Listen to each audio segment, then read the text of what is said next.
I need you to see disability as a culture, not in medical terms, not as a state of oppression, but through the lens of our history, our people, and our traditions.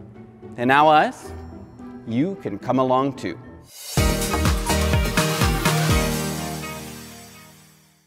Hi, I'm John Loeppky, disabled freelance journalist and theater artist, and today we're going to talk about disability as a culture. In the mid-1900s, you saw the rise of the disability rights movement. It largely focused on accessibility and moving disabled people from institutions to living in the wider community. People only really started to see disability as a culture about 30 years ago, and even that's a point of contention. The important part is that people began to see the shared lived experiences of disability as a culture. It means shared knowledge, like how to understand yourself as disabled, how to build community, and how to welcome others into it.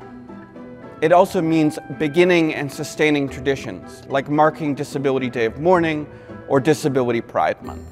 Seeing disability as a culture reinforces that it is something that you are a part of, rather than something that is just happening to you, and that leads people to connect.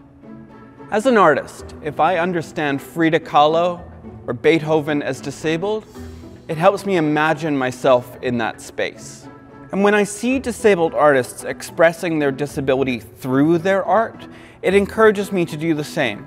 For example, Frida Kahlo painted her back brace, and Canada's Carmen Papalia designs creative wayfinding.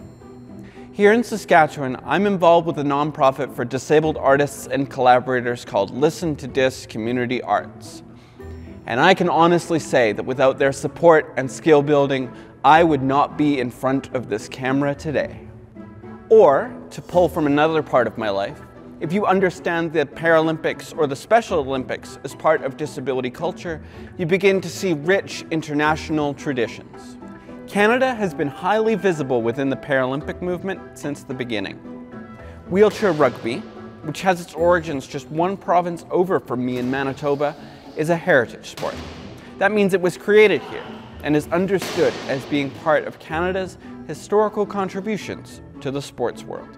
So, disability culture allows us to see our identities not as a weird set of coincidences, but as a kinship. Understanding disability as a culture also adds fuel to accessibility arguments. For example, when you see deafness as a culture, you don't see sign language interpreting and captioning as a nice to have.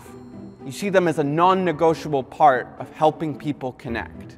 I should acknowledge that there's no one disability culture. There's a long history of culture specific to deaf communities, for example, and differences between regions, races, and other cultures.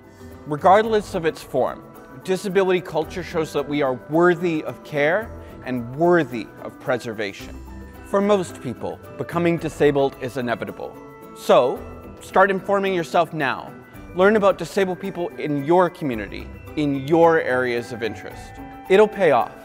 Disability culture allows us to enter into disabled life with more support and self-compassion.